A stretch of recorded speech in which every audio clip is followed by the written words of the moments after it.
தமிழக வெற்றி கழக தலைவர் எங்களோட தளபதி வந்து எங்களோட கட்சியோட கொடியை அறிமுகப்படுத்தி கொடியேற்றி அந்த விழாவை ரொம்ப பெரிய தமிழ்நாடு மட்டும் இல்லாமல் இந்தியா மட்டும் இல்லாமல் உலகம் ஃபுல்லாக திரும்பி பார்க்குற மாதிரி ஒரு நிகழ்ச்சியை நடத்தினார்.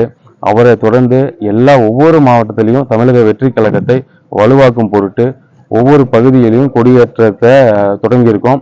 கோவை மாவட்டத்தில் முதல் முறையாக முதல் கொடியை இங்கே ஏற்றி எங்களுடைய பயணத்தை தொடங்கியிருக்கோம்.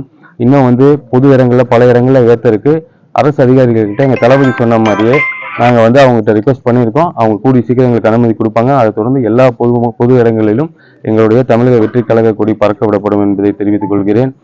அதுக்கு முதல் கட்டமாக எங்களுடைய நிர்வாகிகள் குறைந்தபட்சம் எங்கள் மாவட்டத்தில் மட்டும் 13,000 நிர்வாகிகள் இருக்கிறாங்க. ஸோ அந்த 13,000 வீட்டிலும் எங்களோட தமிழக வெற்றி கழகத்தோட கொடி பறக்குங்கிறதையும் சந்தோஷமா மகிழ்ச்சியோட தெரிவிச்சுக்கிறோம்.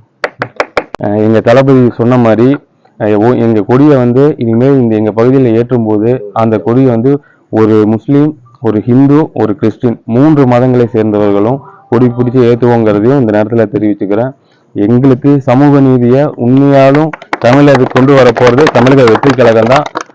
அதை கடைபிடிக்கும் விதமாக இந்த மாதிரி எங்களுடைய கொடிகளை ஏற்றுவோங்கிறத மகிழ்ச்சியோட தெரிவிச்சுக்கிறேன்.